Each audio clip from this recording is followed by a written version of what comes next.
నా అన్వేష్ భయపడ్డాడు, దిగి వచ్చాడు. అన్వేష్ భరతం పడుతున్నారు నెటిజన్లు. నిన్నటి వరకు తగ్గేదే లేదన్నట్లుగా బిల్డప్ ఇచ్చాడు అన్వేష్. ఓవైపు కేసులు, మరోవైపు స్ట్రాంగ్ కౌంటర్లు. సోషల్ మీడియాలను గట్టిగానే నెటిజన్లు అరుచుకున్నారు. ఇండియాకి రప్పించి అరెస్ట్ చేయాలంటూ డిమాండ్ చేశారు. దీంతో ఒక్కసారిగా అన్వేష్ దిగొచ్చాడు. క్షమాపణలు చెబుతూ వీడియో రిలీజ్ చేశాడు. అందులోనూ వెటకారాన్నే దట్టించాడు అన్వేష్. క్షమాపణలు చెప్పినా వదిలేది లేదంటున్నారు జనం. ఉద్యమంలా అన్సబ్స్క్రైబ్, అన్ఫాలోయింగ్ చేస్తున్నారు.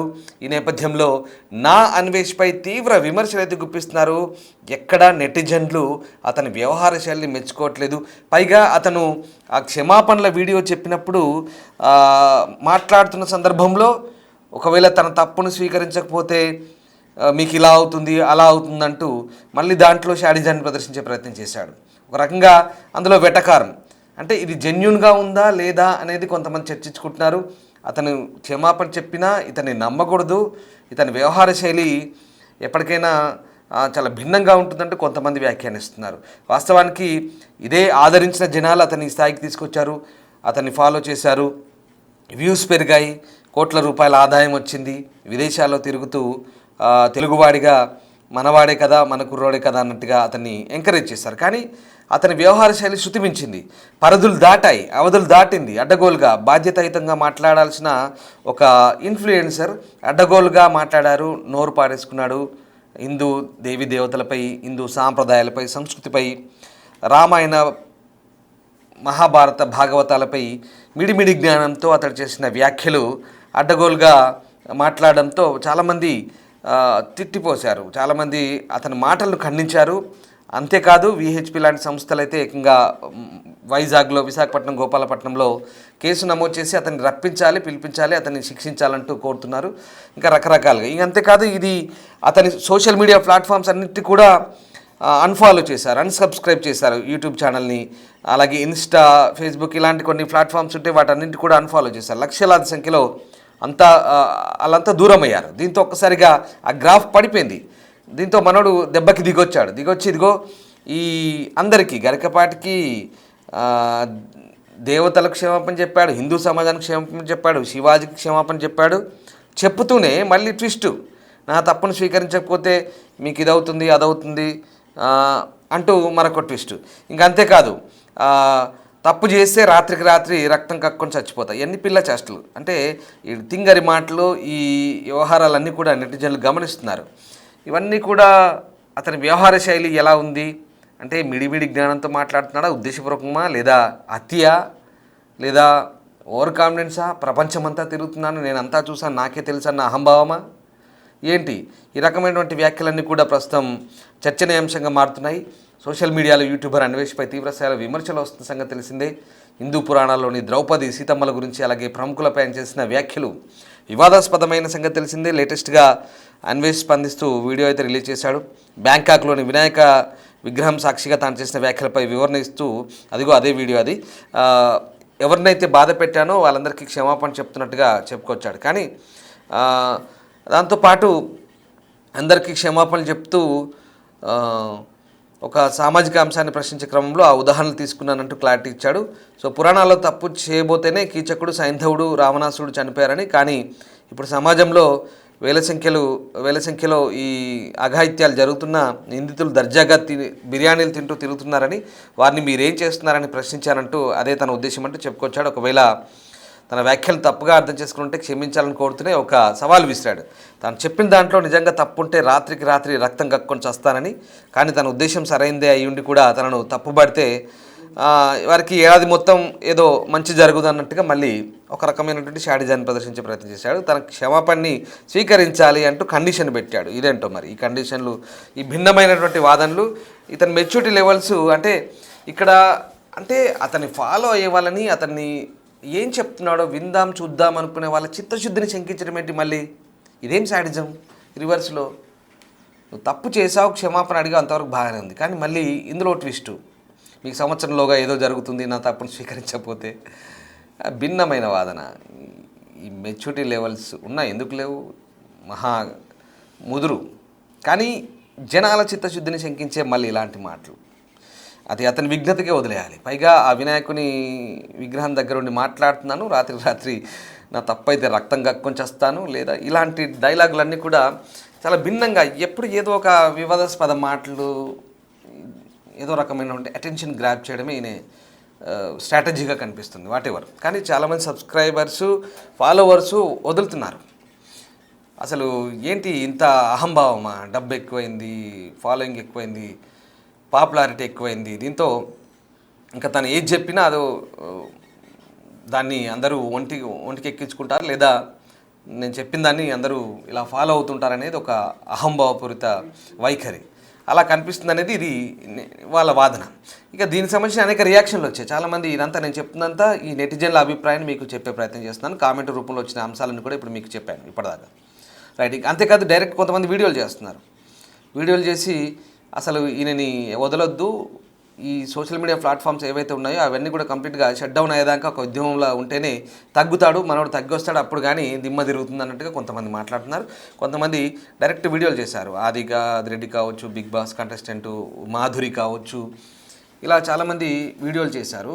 అయితే సరే, ఆయన కొన్ని అంశాల వారీగా స్పందించాడు, కొంతవరకు వెల్కమ్ చేశారు ఒకప్పుడు. కానీ ఇప్పుడు అలా లేదు. మితిమీరి, అదుపు తప్పి, హద్దు తప్పి, అడ్డగోలుగా కొంతమంది మనోభావాలు దెబ్బతీసే విధంగా ప్రవర్తించాడనేది వాళ్ళ విమర్శ. ఒకసారి వాళ్ళంతా ఏమన్నారో వరుసగా చూద్దాం. బ్లాక్ చేసి పాడేసేయాలి. అప్పుడు ఏమైంది, వీడికంటే మీకు అసలు రాదు, వీడికి అసలు వ్యూసే రావు. ఒకవేళ వీడికి వ్యూసే రానప్పుడు వీడొక యూట్యూబర్ ఎలా అవుతాడు చెప్పండి? అది ఒక్కడు ఇద్దరు చేస్తే లెక్క ఉండదు. అదే ఒక 10,000 మంది, 10 లక్షల మంది, 10 కోట్ల మంది చేస్తే వీడికి ఉన్నది ఎంత మంది మచ్చ? తిప్పి తిప్పి కొడితే 18 లక్షల మంది ఫాలోయింగ్ చేస్తున్నారు వీడిని. అదే 18 లక్షల మంది వీడిని ఒకేసారి అన్ఫాలో చేసి పాడేసి మన ఇండియన్స్ పవర్, ప్రతి ఒక్కళ్ళు ఇండియనే ఉంటారు, ఒక 1,00,000 ఎంతమందో అదర్ కంట్రీస్ వాళ్ళు ఉంటారు, అదర్ లాంగ్వేజెస్ వాళ్ళు ఉంటారు. అదే 17 లక్షల మంది ఆయన ఒకేసారి అన్ఫాలో చేసి ఒకేసారి రిపోర్ట్ కొడితే ఆడి బతుకెంత? ఒకేసారి ప్లాట్ఫామ్ లోకి దిగిపోతాడు ఎల్కే గాడు. బ్లాక్ 14 ఏళ్ళ అమ్మాయితో మొత్తానికి 14 ఇయర్స్ అమ్మాయిని వేసానంటావు. మళ్ళీ వీడు నీతులు చెప్తుంటే మీరు అందరూ వినడం. అసలు వీడు మాట్లాడే మాటలకి, చేసే చేష్టలకి వీడిని ఎలా ఫాలో అవుతున్నారో నాకు అర్థం కావట్లేదు. అంటే నార్మల్ గా ఒక మనిషిని ఫాలో అవుతున్నామంటే వాళ్ళ వే ఆఫ్ థింకింగ్ కానీ, వాళ్ళ వే ఆఫ్ బిహేవింగ్ కానీ మనకి కనెక్ట్ అయితే, నచ్చితే ఫాలో అవుతాం. అలాంటిది వీడిని ఆ స్థాయిలో కూర్చోబెట్టి ఏం నేర్చుకుంటున్నారు వీడి దగ్గర నుంచి? అసలు టాపిక్ డ్రెస్సింగ్ గురించి అయితే, నువ్వు ధర్మాన్ని తిట్టడం దేనికి, దేవతల్ని తీసుకురావడం దేనికి? సీతమ్మని తప్పుగా చూసినందుకే లంక తగలడిపోయింది. ద్రౌపదమ్మని చీర లాగినందుకే ప్రపంచ జనాభాలో సగానికి సగం మంది ఎగిరిపోయారు. ఏంటి మొత్తం రేప్స్ హిందూస్ చేస్తున్నారా? ఇప్పుడు నేనున్న దేశంలో ఇండియాలో కన్నా ఎక్కువ రేప్స్ జరుగుతున్నాయి. ఇక్కడ 140 మంది గురవుతున్నారు, ఇంకా ఎక్కువనే. ఇండియాలో 2 లేదా 4 గురవుతున్నారు. మరి ఇక్కడ ఉండేది హిందూస్ కాదే? హిందూ ముసుగులో తిరుగుతున్న పెద్ద గొర్రెవేడు. ఇన్ని సంవత్సరాలు సెక్యులర్ భావాలతో కలిసిమెలిసి ఉన్న హిందూస్ ఇప్పుడు ఎందుకు పోరాడుతున్నారు అనుకుంటున్నారు? మీరు మీ మతాన్ని సైలెంట్ గా ఫాలో అయినంత వరకు మేము గౌరవించాము. కానీ ఎప్పుడైతే మా ఆచారాల్ని, దేవుళ్ళని, ధర్మాన్ని తిట్టడం మొదలు పెట్టారో, ఇష్టం వచ్చినట్టు ఆక్రమించడం, ఇంటింటికి వెళ్లి బలవంతంగా మత మార్పిడులు చేయడం స్టార్ట్ చేశారో అప్పుడు మొదలైంది ఇదంతా. నువ్వు నీ ఒపీనియన్ చెప్పుకో, శివాజీ గారిని సపోర్ట్ చేస్తావో చేయవో అది నీ ఇష్టం. అంతేకాని కావాలని దేవతల్ని, ధర్మాన్ని తీసుకురావడం ఏంటి? మొహం. దిస్ రిఫ్లెక్ట్స్ ఇన్ సొసైటీ అండి. ఎవరు వచ్చాక ఏది పడితే అది చేయొచ్చు, ఎలా పడితే అలా వాగచ్చు అని. పాలిటిక్స్ లో పవర్ 5 years వరకు మన దగ్గర ఉండదు, కానీ సోషల్ మీడియాలో 24/7 పవర్ మీ చేతిలోనే ఉంటది. జనాలు గొర్రెలు కాదు, ఎక్కించిన వారే దించేస్తారు అని తెలిసేలా చేయండి. ఇంకా వాళ్ళని అక్కడనే కూర్చోపెట్టి వాడు ఏది పడితే అది వాగుతూ ఉంటే చూస్తూ ఊరుకుంటారో, లేకపోతే వాళ్ళని అక్కడి నుంచి దించుతారో పవర్ మీ చేతిలోనే ఉంది. నిర్ణయం మీదే, మీ ఇష్టం. ఈ ప్రపంచంలో నా అన్వేషణ గాడి కంటే ఏదో ఎవరన్నా ఉన్నారంటే ఇప్పటికీ నా అన్వేషణ గాడిని ఫాలో అవుతున్న హిందువులు. ఈ వీడియో అందరికీ షేర్ చేయండి. మీకు సిగ్గు శరం మానం ఉందరా? ఉందా? నిజంగా చెప్తున్నా, ఎవరైతే ఫాలో అవుతున్నారో ఇప్పటికీ వాడిని, మీకుందా సిగ్గు శరం? అరే, హిందువుల్ని ఎన్నెన్ని మాట్లాడుతున్నాడు రా, రేపులన్నీ చేసి హిందువులు అంటున్నాడు. దాంతో పాటుగా మన సీతాదేవికి రేపు జరిగిందని అంటున్నాడు. జరిగిందా? ఒప్పుకుంటున్నారా? ఎలా ఫాలో అవుతున్నారు? ఇప్పటికీ 18 లక్షల మంది ఇన్స్టాగ్రామ్ లో, 25 లక్షల మంది యూట్యూబ్ లో ఉన్నారే. ఆడన్ని మాటలు మాట్లాడుతున్నాడు. ఇండియా కంటే థాయిలాండ్ బెటర్ అంటున్నాడు. ఇండియాకి నేను రానని చెప్తున్నాడు. హిందూ నాయకులందరూ ఎక్కడికి పోయారు? హిందువులందరూ ఎక్కడికి వెళ్ళారు? ఎందుకు మాట్లాడట్లేదు? వాడి మీద ఎందుకు కేసులు పెట్టట్లేదు? వాడిని ఎందుకు ఇండియాకు తీసుకొచ్చి గుడ్డలు ఎప్పుడేసి నడి రోడ్డు మీద తరిమి కొట్టట్లేదు? ఎలా ఉందంటే వాడు మాట్లాడే మాటలు, వాడినే కాదు వాడి ఫ్యామిలీని కూడా ఇండియాలో ఉంచకూడదురా అని అంత దారుణంగా మాట్లాడుతున్నాడు. అరే, ఈ అమ్మాయిలకి కొంతమందికి బుద్ధుండి ఎడవాలి. అరే, వాడు మీ హక్కుల కోసం పోరాడుతున్నాడంటే ఎలా నమ్ముతున్నారమ్మా మీరు? ఎలా నమ్ముతున్నారు? వేరే వాళ్ళ అమ్మల్ని నోటుకొచ్చినట్టు తిట్టేవాడు మీ హక్కులను కాపాడుతాడని మీరు ఎలా నమ్ముతున్నారు? ఎప్పుడైనా వ్యూస్ తగ్గిన ప్రతిసారి ఒక కంటెంట్ తీసుకుని వస్తాడు. మీరు ఎరిపప్పలు ఉన్నారు, సపోర్ట్ చేస్తారన్న నమ్మకం వాడికి. ఇండియాతో సంబంధం లేని నా కొడుకు వచ్చి ఇండియా అని అంటుంటే, హిందూ అని చెప్పుకొని హిందూ దేవతలందరినీ అవమానిస్తుంటే ఎలా మనం భరిస్తున్నాం? మనకి సిగ్గనేది అడవలేదా? ఇంకా వాడిని ఫాలో అవుతున్నాం, ఇంకా వాడిని సబ్స్క్రైబ్ చేస్తున్నాం, ఇంకా వాడి వ్యూస్ కోసం చేస్తున్నాడని తెలిసి వాడికి వ్యూస్ ఇస్తున్నాం. అన్నిటికంటే దారుణమైన విషయం ఏంటంటే, ఇందాక నాన్ వేసిన గాడిది ఒక ఆడియో చూసాను. ఆ ఆడియోలో 14 ఏళ్ల పాపని చేశాను అని అతనే ఒప్పుకుంటున్నాడు. ఇండియాకే రానివాడికి, ఇండియా అంటే పడిన వాడికి ఇండియన్ ఫాలోవర్స్, హిందూ అంటే పడిన వాళ్ళకి హిందూ ఫాలోవర్స్ ఎందుకురా? దయచేసి హిందువులందరూ అలాంటి యదవని అన్ఫాలో చేసి అన్సబ్స్క్రైబ్ చేయండి. ఒక్కసారి ఈ గాడు ఏం మాట్లాడుతుండ వినండి. ఇండియా వస్తే కన్నా బయట నుండి నేను ఉండడమే శ్రీరామ రక్ష దేశానికి. నేను బయట నుండి అన్ని సాధిస్తాను చూడు, బయట నుండే సాధిస్తాను. రాని ఇండియా తల కిందులుగా తపస్సు చేసి ఒక్క రాబం చెప్పి ఇండియా రావడానికి. పొల్యూషన్ అన్ని పొల్యూషన్ దరిద్రం. రేపు నా కూతురు పుడితే రేపు చేసేస్తే నాకెందుకు ఇది అర్థం? నేను రాను. చూసారు కదా, ఇండియాకి రాడు, పొల్యూషన్, బొక్క, నా కూతురు పుడితే రేప్ చేస్తారంట. అరే నువ్వే నీ కూతురు వయసున్న అమ్మాయిని రేప్ చేసినా అని చెప్పినావు. అదే 1000 రూపాయలు ఇచ్చి నేను 14 years ఉన్న అమ్మాయితో ఎంజాయ్ చేసినా అని చెప్పినావు. 40 ఏళ్ళు వచ్చినాయి, 45 ఏళ్ళు వచ్చినాయి. నీకు 25 ఏళ్ళకి పెళ్ళైంది అనుకున్నా కూడా నీకు 20 ఏళ్ళ కూతురు ఉంటది. నువ్వు 14 years అమ్మాయితోని 1000 రూపాయలు ఇచ్చి చేసినా అని చెప్పేసి నువ్వు అదేదో పెద్ద ప్రౌడ్ గా గర్వంగా చెప్పుకుంటున్నావు. చెత్తనా కొడక, అసలు నీకు ఏమన్నా ఉందారా? అన్నం తింటున్నావు, కడుపుకి పీ తింటున్నావారా? విజయండి, ఇండియా అంటే తూ అంట. ఏముంది ఇండియాలో? పొల్యూషన్, బొక్క, దరిద్రం అంట. ఇండియా అంటే దరిద్రం. ఈ నా కొడుక్కి ఇక్కడి నుంచి ఉన్న డబ్బులు కావాలి, ఇక్కడ సబ్స్క్రైబర్స్ కావాలి, అందరు కావాలి వీడికి. మన దేశం గురించి ఈ నా కొడుకు ఎప్పుడైనా, అప్పుడేమో పోయి చైనా వాళ్ళది సంకనాకండి చక్కరేసుకొని అంటాడు, ఇప్పుడేమో ఈ ముండా కొడుకు ఇండియా అంటే దరిద్రం, చెత్త అంట. మీరు అసలు ఇంత దరిద్రుని, ఇంత పుండాకూరుని ఎట్లా ఫాలో అవుతారో నాకైతే తెలియదు. మీరు నిజంగా ఇండియన్స్ అయితే మాత్రం ఈ నా కొడుకు అకౌంట్ కి వెళ్ళి ఇన్స్టాగ్రామ్ లో, యూట్యూబ్ లో రిపోర్ట్లు కొట్టండి. మీరు నిజమైన ఇండియన్ అయితే ఖచ్చితంగా రిపోర్ట్లు కొట్టాలి మీరు ఈ చెత్త నా కొడుక్కి. మీరు గాని వీడిని ఇప్పుడు కంట్రోల్ చేయలేదా, వీడు మన దేశం గురించి ఇంకా ఎంత దరిద్రంగా అంటే అంత దరిద్రంగా మాట్లాడతాడు వీడు. హాయ్ ఫ్రెండ్స్, అందరికి గుడ్ ఆఫ్టర్నూన్. శేఖర్ కొడంగల్. ఈ రోజు చెప్పబోయేది మన ఎవరో కాదు, మన ఆటగాడు నాన్ వేషణ. ఓకే, శివాజీ గురించి మన దేవుళ్ళని చిన్న చూపు చూడడం చాలా తప్పు నాన్ వేషణ గారు. ఓకేనా? ఎందుకనే నా పైన అభిమానం ఉంది, కానీ నేను ఎందుకు చెప్తున్నానంటే ఎవరికైనా రైట్స్ ఉంటాయి అడగడానికి. అందుకే నేను కూడా చెప్తున్నాను, శివాజీ కానీ మన దేవుళ్ళని చిన్న చూపు చూడడం కానీ చాలా తప్పు నాన్ వేషణ గారు. నా అభిమానత నాకు ఈ విషయం తెలియదు కదండి.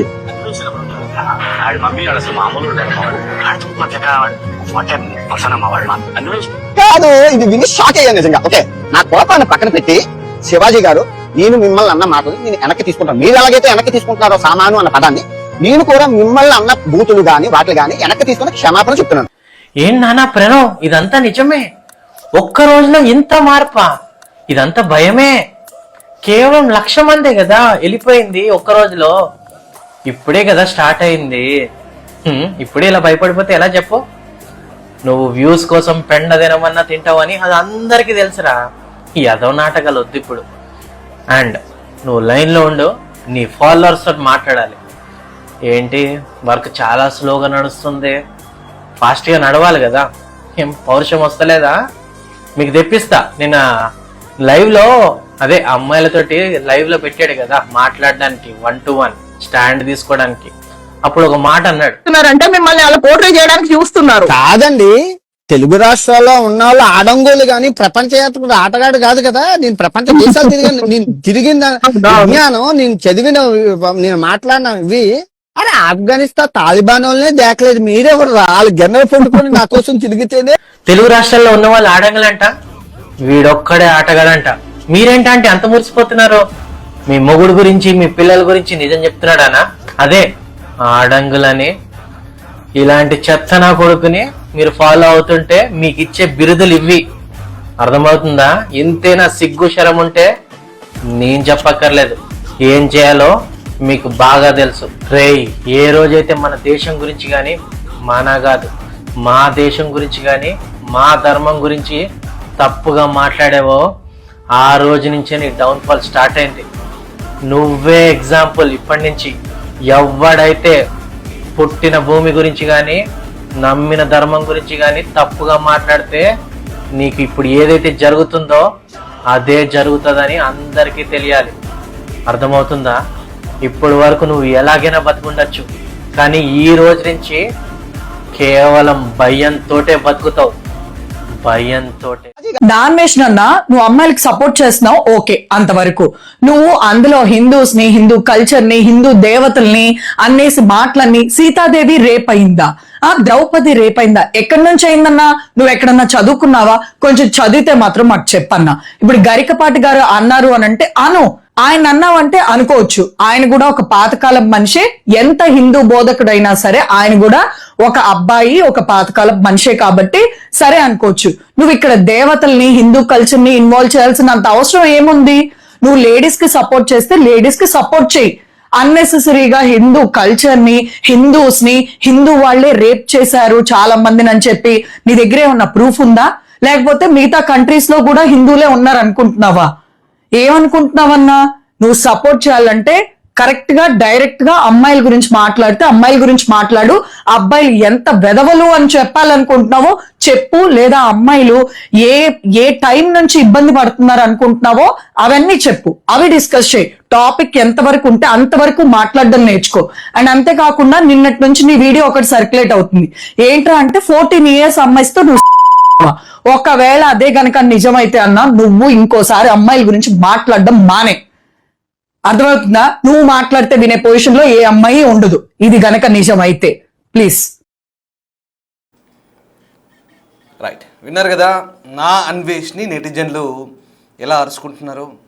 అయితే ఇక్కడ ఇంకో ట్విస్ట్ ఏంటంటే, ఇప్పుడు నేను మీకు నెక్స్ట్ చూపించబోయే వీడియో నా అన్వేషి క్షమాపణ చెప్పిన వీడియో. అందులో ఏం చెప్తాడంటే, ఇతను అందరికీ క్షమాపణ చెప్పేసాను ఇంకా అయిపోయిందంటూ ఇలా పెట్టేసి, ఇంకా నేను ఇప్పుడు విషయం ఇక్కడికో క్లోజ్ చేద్దాం, నేను ఇప్పుడు వెళ్ళి శాండ్విచ్ మసాజ్ చేసుకోవాలి, తర్వాత నైట్ సినిమా చూస్తే రిలాక్స్ అవుతాను, ఇంకా తర్వాత మీ ఇష్టం, మీరు అలాగే తగులుకుంటే మీ కర్మ అంటూనే ఇంకా ఇతని మాటలు ఎలా ఉన్నాయంటే చాలా భిన్నంగా ఉన్నాయి. ఇంకా అందరూ బాగుండాలి, అందులో నేను ఉండాలంటూ మళ్ళీ అదో ట్విస్టు. పైగా తను చెప్పదలుచుకుని చెప్పాడు, వాటి స్టైల్లోనే చెప్పాడు, క్షమాపణ చెప్తానంటూ అతని స్టైల్లో చెప్పి పైగా తన వాదనను సమర్థించుకునే ప్రయత్నం చేస్తున్నాడు. ఇందులో కూడా భలే ట్విస్టులు ఉన్నాయి చూడండి. ఇప్పుడు ఆ వీడియో మీరు చూస్తారు, చూసిన తర్వాత మీరే జడ్జ్ చేయండి. సో ఓవరాల్గా కొంతమంది ఇప్పుడు విహెచ్పి వాళ్ళు ఏమంటున్నారంటే, ఈ మొత్తం వ్యవహారానికి కారణం ఇతను ఇలా రెచ్చిపోవడానికి అనసూయ ఎపిసోడే. సో అనసూయ రియాక్ట్ అవ్వాలి దీని మీద అనేది వాళ్ళు కూడా అంటున్నారు. ఇప్పుడు తన వల్లే ఈ తనకు మద్దతు చెప్తూనే అన్వేష్ ఇదంతా చేశాడు. సో అనసూయ కూడా రియాక్ట్ అవ్వాలి. ఇప్పుడు అనసూయ అన్వేష్ చేసిన వ్యాఖ్యల్ని ఖండిస్తూ రియాక్ట్ అవుతే కనీసం ఇప్పుడైనా తను రియలైజేషన్ అయినట్టు అని వాళ్ళు అంటున్నారు. సో మీరేమనుకుంటున్నారు ఒకసారి కామెంట్ చేయండి. ఇప్పుడు ఇతని క్షమాపణకు సంబంధించిన వీడియో చూసిన తర్వాత అసలు ఎంత భిన్నంగా ఉందంటే చాలా వెరైటీగా ఉంది. ఆయన స్టైల్లో అతను చెప్పుకుంటూ పోయి మళ్ళీ తిరిగి నా క్షమాపణలు మీరు స్వీకరించకపోతే, లేదా నా తప్పును స్వీకరించకపోతే మీరు సంవత్సరం పాటు ఇలా ఉంటారు అలా ఉంటారు, నా నాలుక మీద మచ్చలు ఉన్నాయి అంటూ డిఫరెంట్గా వాదిస్తున్నాడు. అంటే ఇదంతా కూడా ఒక వెటకారము, ఒక రకమైనటువంటి శాడిజం కనిపిస్తుంది అంటూ ఇదంతా కూడా మళ్ళీ నెటిజన్లు మండిపడుతున్నారు ఈ మొత్తం అంశాలను కూడా ఆ వీడియో చూసిన తర్వాత. మీరేమనుకుంటున్నారు ఒకసారి వీడియో చూసిన తర్వాత ఆ వీడియో గురించి మీకు ఏమనిపించింది? అలాగే ఈ మొత్తం వ్యవహారాన్ని ఈ ప్రొలాంగ్ అవుతున్న నేపథ్యంలో అనసూయ కూడా దీనికి క్షమాపణ చెప్పాలా? అలాగే అన్వేష్ విషయంలో మీ ఒపీనియన్ ఏంటి క్షమాపణ వీడియో చూసిన తర్వాత? ఒక్కసారి కామెంట్ చేయండి. Thank you very much. అంట హిందువుని కాదట, క్రిస్టియన్ అని ఒకడు, ముస్లిం అని ఒకడు. అరే వినాయకుడిని, భగవద్గీతని నేను ఎన్ని సంవత్సరాలు 6 సంవత్సరాలుగా ప్రపంచ దేశాలన్నీ తిప్పుతున్నాను, మీరు చూశారు. కిల్లిమంజారో కొండెక్కి కూడా వినాయక పూజ చేసుకున్నాను. మీరెవరో చెప్పడానికి నేను హిందువుని కాదని. నేను జస్ట్ 4 రోజులు అయింది మహాభారతాన్ని ఉపవాసం ఒంటు పూటతో 60 రోజులు చెప్పాను. రేపు రామాయణం చెప్తాను. రామాయణం అయిపోయాక భాగవతం చెప్తాను. అది నా ఇష్టం. నేను హిందూ ధర్మంలో పుట్టాను. మీరెవరు చెప్పడానికి? భారతదేశంలో ఉన్న జ్యోతిర్లింగాలు, అష్టాదశ శక్తిపీఠాలు, చోటాచార్యం, బడాచార్యం ఇన్ని తిరిగి చూపించాను. ఏ యూట్యూబర్ చూపించారు? నేను హిందువుని కాబట్టి చూపించాను. తర్వాత 128 దేశాల్లో ఏ దేశంలో గుళ్ళున్నా అన్ని గుళ్ళు చూపించాను. ఎందుకు చూపించాను? నేను హిందువుని కాబట్టి, నేను హిందూ మతంలో పుట్టాను కాబట్టి చూపించాను. నువ్వెవడో చెప్పడానికి నేను హిందువుని కాదని. దానికి తోడు ఇప్పుడు యాంటీ నేషన్ గోళ. నేను అమెరికాలో ఉన్నానని చెప్పి, ఒకడు దుబాయ్లో ఉన్నానని చెప్పి, ఈ పాస్పోర్ట్ ఫస్ట్ పాస్పోర్ట్ 128 దేశాలు ఈ పాస్పోర్ట్తో తిరిగాను, ఈ పాస్పోర్ట్తో తిరిగాను. ఇప్పుడు మొన్న కొత్తగా వచ్చింది ఈ పాస్పోర్ట్. మీరెవరో చెప్పడానికి నేను హిందువుని కాదని, యాంటీ నేషన్ అని. నేను ఇండియా వదిలి 6 సంవత్సరాలు అవుతున్నా. నేను ట్యాక్స్ కడుతున్నాను. మేసం మెలేసి చెప్తున్నాను, ట్యాక్స్ ఎందుకు కట్టాల్సిన పనే లేదు. అయినా ట్యాక్స్ ఎందుకు కడుతున్నానంటే భారతదేశం బాగుండాలి, అభివృద్ధి సాధించాలని ఆ ట్యాక్స్ డబ్బులతోనో ఆ ఉచిత పథకాలతోనో మా ఫ్యామిలీ బాగుపడ్డది. ఇప్పుడు నాకు కట్టే ఛాన్స్ వచ్చింది కాబట్టి కట్టి నా రుణాన్ని తీర్చుకుంటాను. నువ్వెవరో చెప్పడానికి యాంటీ హిందూ అని చెప్పి మళ్ళీ చెప్తున్నాను, ఉల్లిపాయలకి టమాటాల కోసం ఎవడైతే ఈ వీడియోలు చేస్తున్నారో, మార్క్ మై వర్డ్స్, కర్మ ఇస్ మై బెస్ట్ ఫ్రెండ్. వచ్చి సర్వనాశనం చేసిన రోజు నేను గుర్తొస్తాను. నాకేం పోలేదు, 6 కోట్ల బ్యాంక్ బ్యాలెన్స్తో, అందమైన ఆరోగ్యంతో హ్యాపీగా ఆటలాడుకుంటూ ప్రపంచ దేశాలు తిరుగుతున్నాను. ఎండ్ ఆఫ్ ద డే సంకనాకపోయేది నువ్వే మిత్రమా.